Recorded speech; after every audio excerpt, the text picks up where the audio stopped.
This is the review for the quiz.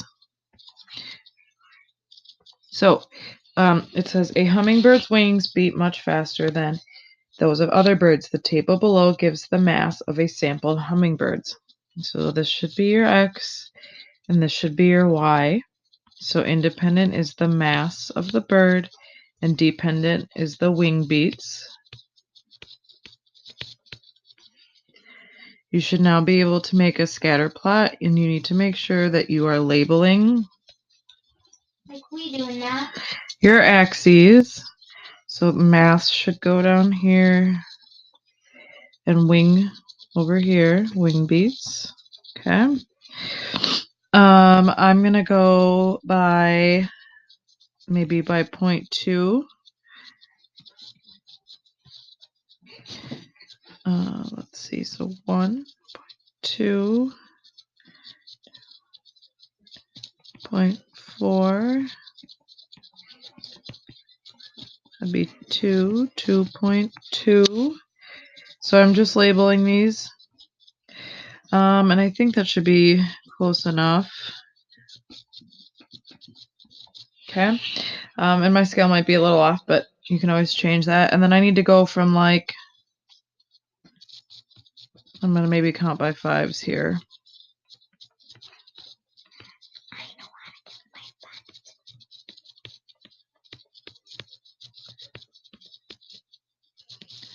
And this would be mass versus wing beats, however you want to title it. Okay.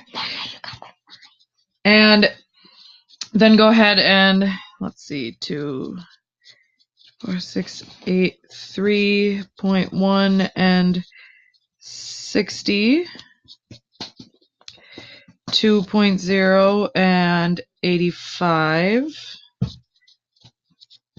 3.2 and 50,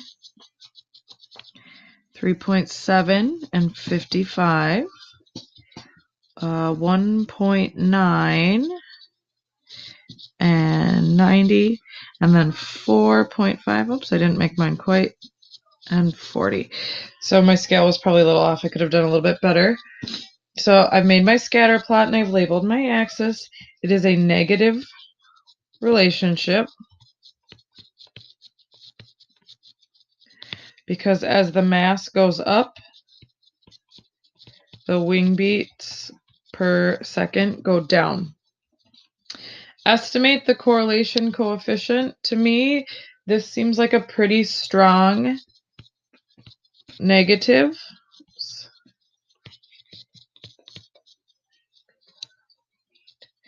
So my correlation coefficient, I'm going to say maybe negative 0.8.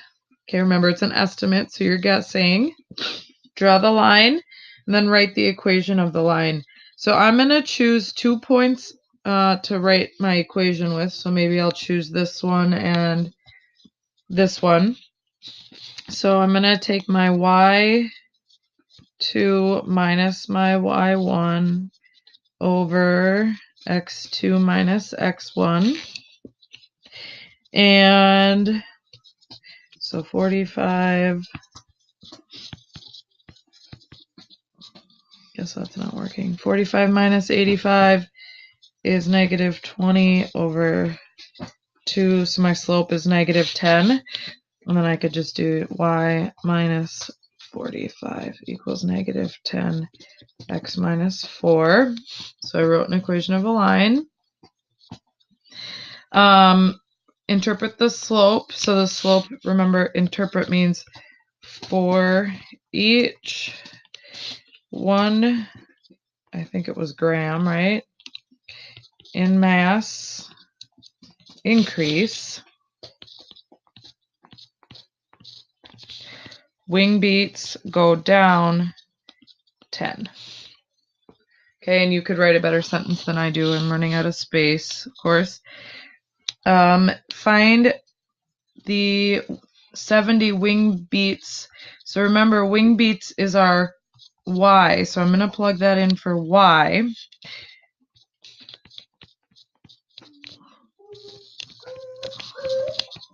and solve for x. So this is going to be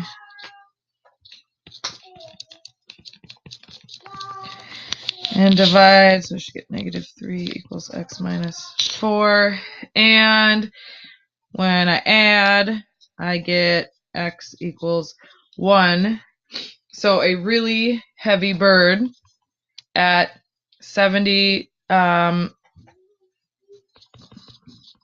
think I totally read that wrong, wing beats. If they were 70 wing beats per second, we would expect them to be about 1 gram based on my model here. And then for a bird with a mass of 5 grams the other way, so I would say y minus 45 equals 5 minus 4, oops, I forgot my -10,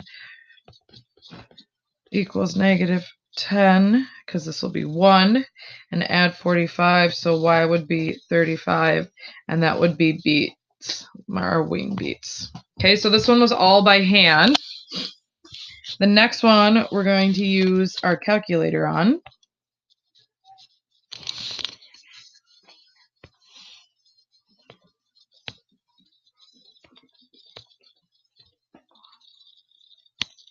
So on the next one, we use our calculator. We're first going to type our data into it. So this is my x and this is my y. So I'm going to bring up my calculator, stat, and edit. And then I need to type all my stuff in. So my x is 6, 5, 8.5, 8, 10, 5.5,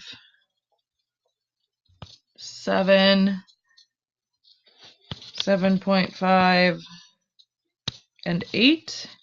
Over here, I need to type in my y's, 213, 256, 155,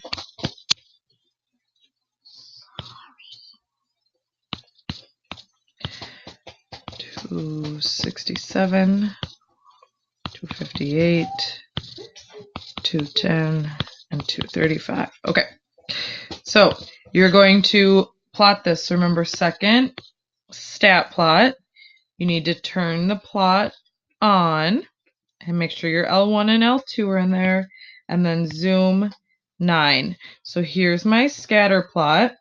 So you could technically copy this, which when you look at this and it says like make a scatter plot on Desmos, this is your calculator. And I need that to see that there is a negative relationship.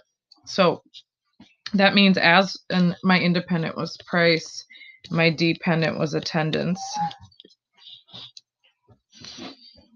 So if I look at my calculator, that really helps me see that it's negative, and I know that because as price goes up, attendance goes down. So write the regression line. That's using your calculator. So stat, over to calc, and 4. And sometimes you have to say L1, L2. Okay, we have ours on here. So that's y equals -20.9x plus 369, let's say. Okay. And I didn't have the correlation coefficient, so let me do that. Remember, you go second catalog and find the diagnostics on.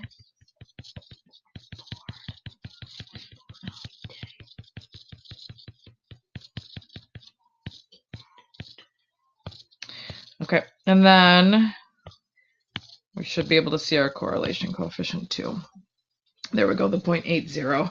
So we're going to need that. So I'm going to put that here. Interpret the slope. So that's for each dollar increase. You know, $1 increase. Attendance goes down. -20.9 people. Okay, and our correlation coefficient is negative 0.8. I should have written negative in there. It means it's a strong negative relationship. Okay, then it says according to our model, so this is when you're going to plug stuff in.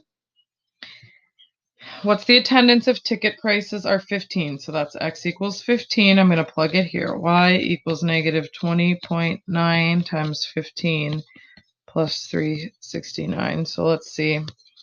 Negative 20.9 times 15 plus. So that means we can expect 56 or so people in attendance. And that says true or false.